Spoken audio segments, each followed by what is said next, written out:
Good afternoon, vinyl community, music community. I'm gonna do a review. It's been a long time. This was dropped November the 9th. It's already it's already the 23rd. So I got sick. I fell down with a sinus infection and didn't have enough time to review it. Plus, I was still moving. A lot of stuff is still in boxes here in my room. I haven't even got a chance to get this music room together, but I have had a chance to listen to this box set, the Jimi Hendrix Deluxe box set. As far as in CDs, my hype sticker, I always keep that in the back. 4 CD set, if you would. Actually 3, because one of them's a Blu-ray. The packaging on this is good. I like it that it's like in book form, and on the back here it tells you what you get, in the box set. The packaging on it, I like it that they put this picture on it of the Central Park picture that Linda Eastman took. Actually known as Linda McCartney. She took this, and Hendrix wanted this. Of course, we all know this picture. And then, they didn't honor his wishes, and they made it totally different. Even in the UK, they pretty much screwed him. But in here, it tells you that, And on this, I'm gonna go by each CD. If you watch my previous video, I have the 2010 Deluxe CD that came out, and it had all in the 2010. It has all the pretty much has identical, not all of it, but it has pretty much the same liner notes in it. And this is the disc. This is the disc right here. I'm gonna put this down, but this is the disc, the first disc. This is the. I don't know if this is remastered or not. I think it is. Yeah. I don't think this one is. I don't think that they did anything this. I think this is just the 2010 because I listened to it. Now, I haven't listened to it on my stereo system. I listened to it in the car. Just like with the Beatles box set that came out. I listened to this in the car. I didn't hear anything different from the 2010. Like I said, I may have to go back and listen to it again, but I didn't hear anything different, which I just think this is just the 2010 release that when they remastered it back in 2010, and they just stuck it in there. Okay. Like I said, and then there's the making. This is the second disc. This is the early takes of him in the studio doing early takes of Angel, Cherokee Miss, Hear My Train to Come In, Voodoo Child, Gypsy Eyes, Somewhere, Long Hot Summer Night, 1, 2, 1, 3, and 4 demo. Snowballs at My Window, My Friend, and the Guys Made Love, the beginning, Little Miss Trains, Long Hot Summer, and Rainy Day in 1980, then back to 1983. I have all this. I was kind of, upset. I have 2 discs, really, of the, early demos of the Electric Ladyland. I thought they were going to put something else in there, but like I said, when you're a Hendrix enthusiast and you really are a fan of his, you're going to grab as much stuff, even studio material. So this is nothing I haven't even, it's nothing I haven't heard before. So that's the second disc. I have it in box set. I have it in, if you go back to my previous videos, I have it in, Letters from Ladyland. It has all that, the him in the studio making Electric Ladyland. Now, with the box set, with the book itself, there's beautiful pictures. I'm going to do my best to. Beautiful pictures starting with, there's the inside. There's a second picture, too, of Electric Ladyland. Tilt down the camera some. Beautiful pictures, like I said. There's another picture of him. But all these pictures, like I said, and here's some liner notes. All these pictures are, and not liner, but pictures, but some of them, and these liner notes and stuff are from the 2010 CD release. They just blew it up. That's all, made it into a book. Now, You know, of course, those are new. Those liner notes are new, and these liner notes are new too. Of the you know, about talking about the history of how the UK version came to be, and when it was out, them girls were dancing in the window when they released it and stuff. And, you know, um, more pictures, you know, of him in the studio, you know, and the Electric Ladyland, the US cover that they, you know, were scrapped and really didn't want. You know, but it's all, you know, these are all good pictures. Can't get to this. Although it's kind of hard flipping.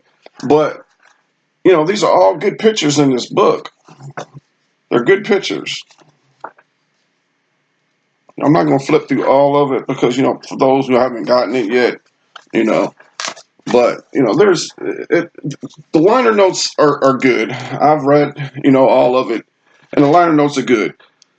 Getting on with CD3, the Hollywood Bowl. This was a plus in it. You know, I listened to it. I've never heard it before. And I've listened to all the songs. The sound quality from Dagger, we all know, is not, you know, all that good. That's why they put it on a Dagger release with Experience Hendrix. But this, like, you know, he says during the concert, you know, Electric Ladyland will be out in about another 16 days, 15 or 16 days, he says, you know, because this concert took place in September and of 68. And Electric Ladyland, of course, September 14th, 1968. And Electric Ladyland wasn't released, we all know, until October 16th, 1968. So he's playing, he played Voodoo Child's Slight Return, and that's the only thing he played that was going to be on Electric Ladyland, Voodoo Child's Slight Return. So, you know, for those who were at that concert, got to hear Voodoo Child's Slight Return, unless he played it some other place before then. But Noel Redding talks a lot on this. I noticed that. I noticed that he you know, I have other concerts where he talks too, but he really talks on this, you know. And I was like, hey, you know, it was kind of weird, you know. I imagine down the line Hendrix didn't like that because Hendrix pretty much, I think I read where, you know, he pretty much liked to be the person, you know, that was talking to the audience. You know, it was just, I'm pretty sure I read that, but that CD's pretty good. You know, that CD's pretty good. And then the last is the making of Electric Ladyland. You know, this is nothing but, and of course this is the French cover too. We all know that this is one of the French covers of Electric Ladyland. But at last, the beginning, the making of Electric Ladyland. This is basically I already have the DVD. If you go back to one of my previous videos, I'm showing the DVD, my DVDs. This is the expanded version of classic albums, which they put out. Classic albums put out the making of Electric Ladyland. That's all this is. But it's the expanded version. There's some parts that they cut out. They just added back. And the 5.1 surround sound mixes and high resolution audio, you know, you have to have basically a Blu-ray disc player hooked up, you know, whether you want to have it coming through your speakers or theater system or whatever, but you have to have a Blu-ray, which I have a Blu-ray, but I don't have it coming through any type of high fidelity system that you really want to listen to it on. So I haven't done that yet. And I imagine it will sound good, you know, once I do. If I'll figure out a way to hook it, you know, get a Blu-ray hooked up to my stereo system, you know, run it through one of my receivers or whatnot. And, you know, so I can hear what the mix is and how, you know, how it sounds different. I'm sure there's a big difference. So those are all the CDs. And, you know, my review of this, it's good packaging, but they could have done better. It's good. It's good packaging, but they could have done better as far as in bringing it, you know, to what came with the box set. Now I hear the vinyl was numbered. You know, I was going on Facebook and they said, you know, there's vinyl box sets were numbered up to like 300. You know, I don't know if that's true or not, but you know, I wanted the CD. I didn't need it on vinyl anymore. It's like I said, my review on this is I would get it just because I'm a Hendrix fan, but they could have done better with this. Experience Hendrix could have done better with this box set, you know, putting in things that, you know, they could have even went in depth of, you know, when Electric Lady was opened and stuff, and the studio. I mean, of course, when they had a party, whatnot. They could have been a little bit in depth better with this 50th anniversary box set. I'm not disappointed, but like I said, when I was going through it, I said, well, okay, I give it on my scale. I give it a 7 out of 10. And that's just that's my opinion. But it's it's a box set. I'm glad it's better. It's better to have something than nothing. I'm glad that they put it out.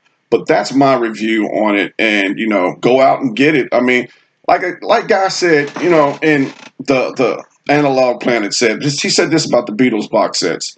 He said, this stuff is not going to be in print forever.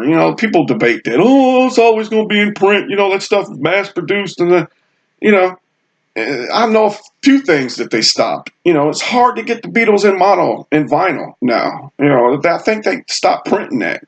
It's hard to get that. The prices will just go up.